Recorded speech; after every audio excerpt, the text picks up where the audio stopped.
The Weeknd is retiring. Well, kind of. Abel Tesfaye isn't really retiring, but the character of The Weeknd is. With his upcoming final album of the After Hours trilogy, Abel's time as The Weeknd is also coming to an end.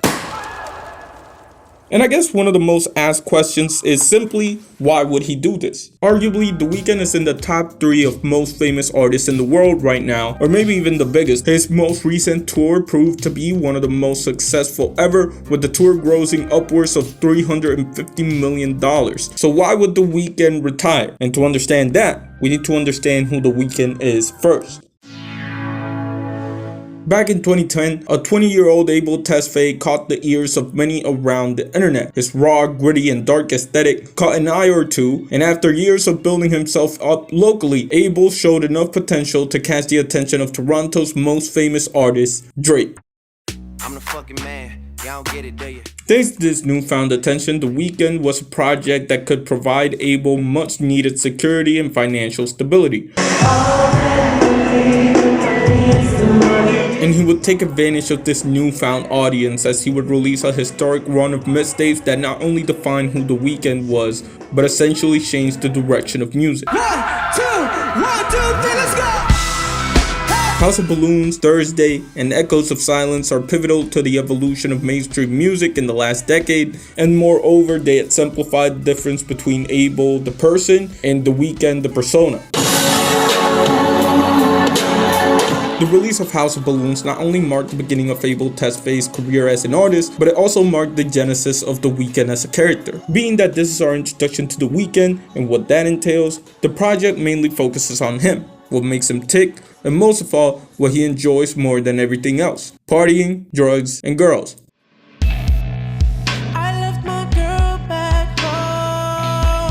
I'm pretty certain every track focuses on one of these elements, but whereas most music makes the party life seem like the most positive experience, The Weeknd shows the reality of it. That gritty aesthetic isn't a cool differentiator as much as it is a part of what The Weeknd's character is. And the story of House of Balloons doesn't glamorize the party life as much as it demonizes the people within it. And as we see on Thursday, his actions have consequences that are very real. Thursday is basically dedicated to one of the many victims of The Weeknd. A woman who dies as a result of The Weeknd's manipulation and an over-reliance on an unhealthy relationship. And though it is the fault of The Weeknd that this all happened, The Weeknd doesn't care, which in many ways makes him similar to someone like Alice Delarge in A Clockwork Orange. A protagonist who is by all means the villain of the story, no matter how you slice it, but a character that helps show the dark side of society that we often ignore. Which also might make you think, what would cause someone to act like this? What is the motivation? And for that, we head to Echoes of Silence.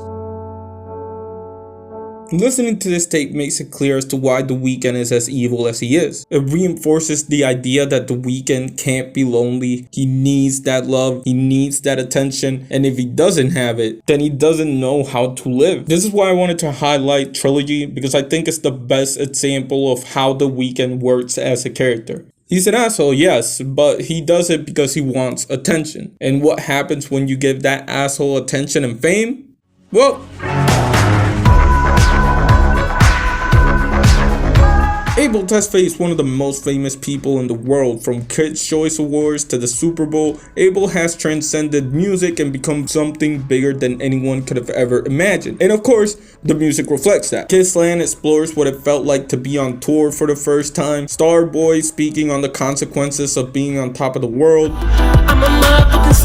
Obviously, for many, fame is the destination. That's what gets you the money and allows people to enjoy your art. But as we know, fame isn't the end-all be-all, because once fame is involved, countless stories derive from that. And that's mainly what we've seen after Trilogy. Go tell your friends about it. Fame has taken the character of The Weeknd to places that would have never been possible elsewise, including but not limited to his fight with the devil, his reincarnation in Starboy, and the multiple times he's killed a version of himself. However, for as good as fame and money is, the one thing that this character has always wanted is something that money and fame can't necessarily provide, as what The Weeknd has wanted more than anything on every record is the ability to be in a loving and healthy relationship, which is what the After Hours trilogy focuses on. More rich and more famous than ever before while still being the same asshole, the story of After Hours hits all the high points you'd expect from The Weeknd at this point. At this point of The Weeknd's life, he's accomplished everything he could ever want. He has more cars than he could probably count, the hits keep on coming, and where Cali used to be the mission, The Weeknd is Cali now. He's in movies, he's singing live on late shows, he's living the dream, at least on paper. Because as always, the album focuses on that one thing that The Weeknd wants more than anything. And considering he's still an asshole, he doesn't get to have that satisfaction.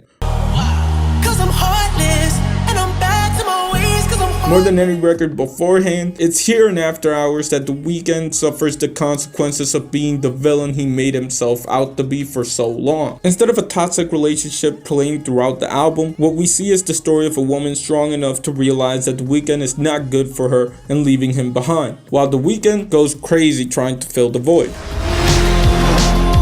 And though The Weeknd winds up dead at the end of the album, it's only because of his own faults. The Weeknd is dead, and he's staying dead this time around. Kind of.